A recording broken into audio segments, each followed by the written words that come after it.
다 함께 찬양 드리겠습니다.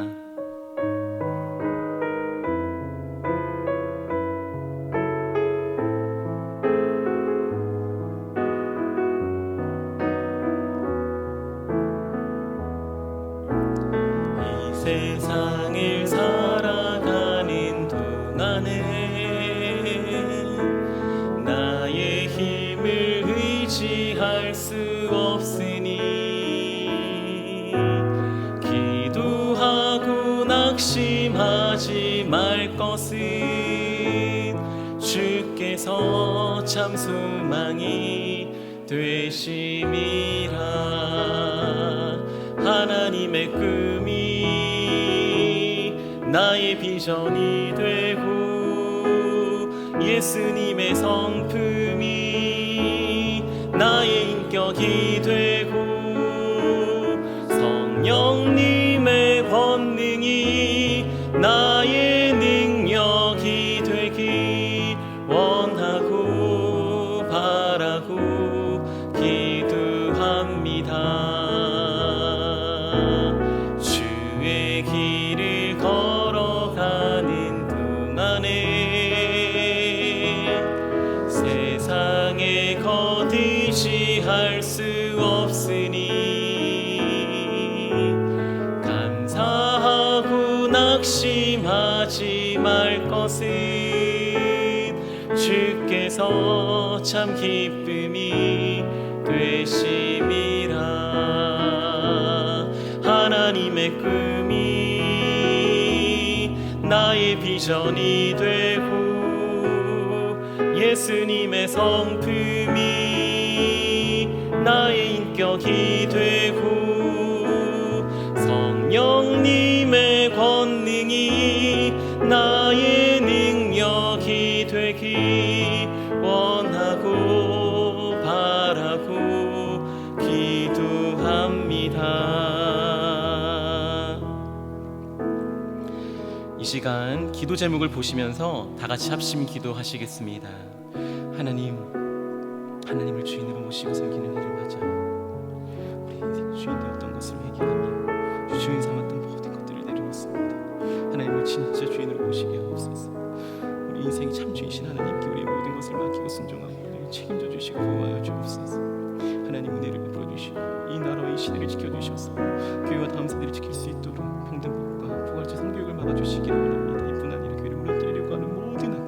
지저들이 무너지게 하옵소서.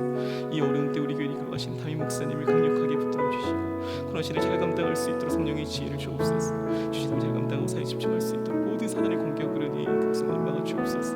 건강을 지켜주시고 가정을 성령께서 평안케 하옵소서. 담임 목사님께 영광과 영권을 부어주시고 시대적 사명을 힘있게 감당케 하시고 다음 세대 성령 부흥 통해 설교 성교를 잘 감당할 수 있게 하여 주옵소서. 하나님 우리와 함께 하신 하나님을 기대하고 교회 세우시라고 기대합니다.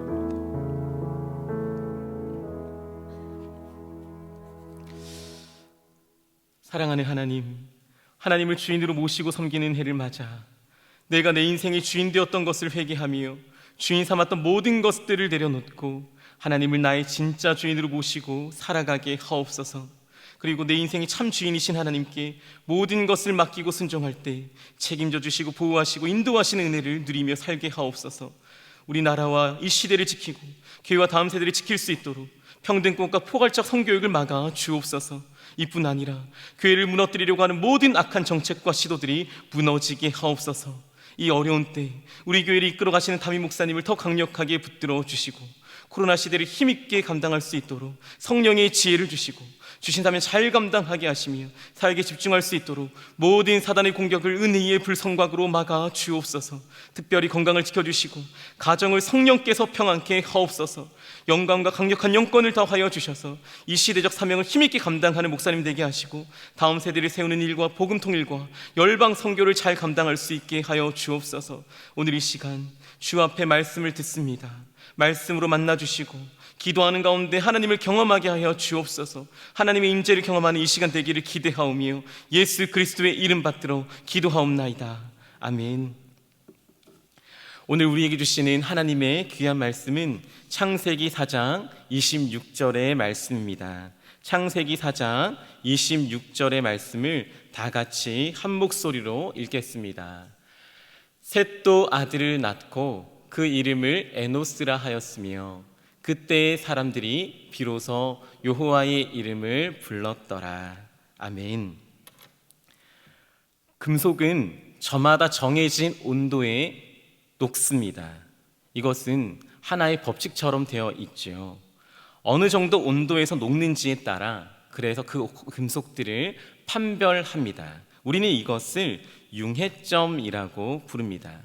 만약 어떤 금속을 더 높은 온도에 적응시키려 한다고 해서 그 금속이 더 높은 온도를 견딜 수 있는 것은 아닙니다. 융해점, 그러니까 해당 금속이 맞는 온도가 되면 금속은 자연스럽게 녹게 되어 있습니다. 어떤 의미에서는 우리 인생도 마찬가지가 아닐까요? 이런 말이 있습니다. 위기는 결코 사람을 만들지 못한다. 그것은 그가 원래 어떤 사람이었는지를 보여줄 뿐이다. 위기는 결코 사람을 만들지 못한다. 그것은 그가 원래 어떤 사람이었는지를 보여줄 뿐이라는 거죠. 여러분 동의하십니까? 평상시에는 잘 모르지만 환난이 닥치는 것을 보고 그 환난에 어떻게 반응하는지 그 사람을 보면 우리는 그 사람을 이해할 수 있습니다. 저 사람이 어떤 사람인지, 평소에 말을 하는 것과 평소 때 행동하는 것과 달리 환난 앞에 그 사람이 반응하는 것을 보면 우리는 그 사람이 어느 정도의 융해점을 가지고 있는지 파악할 수 있습니다. 한 형제를 소개시켜 드리고 싶습니다. 가인과 셋입니다. 먼저 가인입니다. 가인은 동생 아벨을 죽이죠. 그리고 동생 아벨을 죽인 다음 땅에서 저주를 받습니다. 그 저주가 너무 무거워서 심히 견디기 힘들어 합니다. 그 후 가인은 어떻게 살았을까요? 아벨을 죽이고 중한 고통을 느끼며 환난 가운데 있는 가인이 살았던 모습을 성경은 이렇게 기록하고 있습니다. 창세기 4장 16절의 말씀 같이 한번 세 번역으로 읽어보겠습니다. 가인은 주님 앞을 떠나서 에덴의 동쪽 노 땅에서 살았다. 다시 한번 읽겠습니다. 가인은 주님 앞을 떠나서 에덴의 동쪽 노 땅에서 살았다. 가인은 하나님을 버렸습니다. 하나님을 떠나버렸지요. 환난을 만나자 하나님이 없는, 하나님이 안 계시다고 생각하는 에덴의 동쪽을 향해 찾아갔습니다. 노 땅에서 살았지요. 거기서 하나님이 없는 삶을 살았고 하나님을 떠나 새로운 아내를 만납니다. 아내와 함께 결혼을 합니다. 그리고 아이를 낳았으니 그 아이의 이름은 에녹입니다. 무슨 이유에선지 아들 에녹을 낳고 나서 그는 성을 쌓습니다. 창세기 4장 17절의 말씀을 우리 성경과 그리고 세번역 성경을 한번 보시면 가인은 그 성을 쌓았다고 말을 하지만 세번역 성경이 뭐라고 표현하고 있습니까? 색깔이 다른 부분을 보시면 이렇게 번역을 하고 있죠. 성을 쌓았다는 말을 도시를 세웠다라고 말을 합니다. 인류 최초의 도시 에녹시티, 에녹성을 쌓았던 것입니다. 가인은 찾아온 위기, 환난을 이겨내기 위해서 모든 에너지를 동원합니다. 가진 지혜를 모아서 자신만의 도시를 만들어냈습니다. 도시를 건설하고 스스로 지키기 위해서 얼마나 애썼는지 모릅니다. 하나님이 저주를 베풀었고 저주를 주었고 그 저주 때문에 수많은 사람들이 자신을 죽일까 봐 자신을 지킬 수 있는 성과 도시를 만들었다는 거죠. 그게 가인의 삶이었습니다. 또 한 사람을 소개합니다. 가인의 또 다른 동생 셋입니다. 셋은 어땠을까요? 하나님은 아벨이 죽은 뒤 아담에게 아벨을 대신해서 셋이라고 하는 동생을 주셨습니다. 셋이 어떤 마음으로 인생을 살았는지에 대해서는 성경에 기록되지 않기에 우린 잘 알 수 없습니다. 그러나 단 한 가지 사실은 저희가 유추할 수 있죠. 무엇입니까? 셋 역시 가인 못지않게 힘겨웠다는 것입니다. 그의 인생이 녹록하진 않았다라는 거지요. 기뻐 날뛰어도 좋은 상황이지만 셋 역시 아들을 낳습니다. 그러나 그 아들을 낳고 그는 슬플 수밖에 없습니다. 너무 아픈 시간을 보냈지요. 창세기 4장 26절의 상반절의 말씀을 한번 보실까요? 제가 한번 읽어보겠습니다. 셋도 아들을 낳고 그 이름을 에노스라 하였으며. 기쁜 이야기죠. 형이 아이를 낳은 것처럼 배가 불렀고 아이를 낳습니다. 너무 행복해야 될 것 같지 않습니까? 그러나 행복하지 않습니다. 그 이유가 무엇일까요? 에노스란 이름에서 우리는 유추해 볼 수 있습니다. 그 아들의 이름은 에노스였습니다. 에노스라는 이름의 뜻은 연약한 그리고 병약한이라는 뜻입니다. 아마도 혹자는 신학자들이 이렇게 생각을 합니다. 셋의 아들 에노스가 심히 병약하게 태어났던 것이 아닐까. 아들이 태어나긴 했는데 얼마나 아팠는지 모릅니다. 그리고 곧 죽을 것만 같았던 것이죠. 에노스의 또 다른 의미가 있는데요, 이런 의미입니다. 죽을 수밖에 없는 이라는 뜻입니다. 아파도 그냥 아픈 게 아닙니다. 이 아이는 살 거라고 상상할 수조차 없는 아이였습니다. 이 아이는 곧 죽겠구나. 이 아이가 얼마 살지 못하겠구나. 이 아이를 내가 어느 정도까지 데려갈 수 없겠구나. 나에게 아들을 주셨지만 이 아이들은 죽을 수밖에 없구나. 그는 생각했습니다.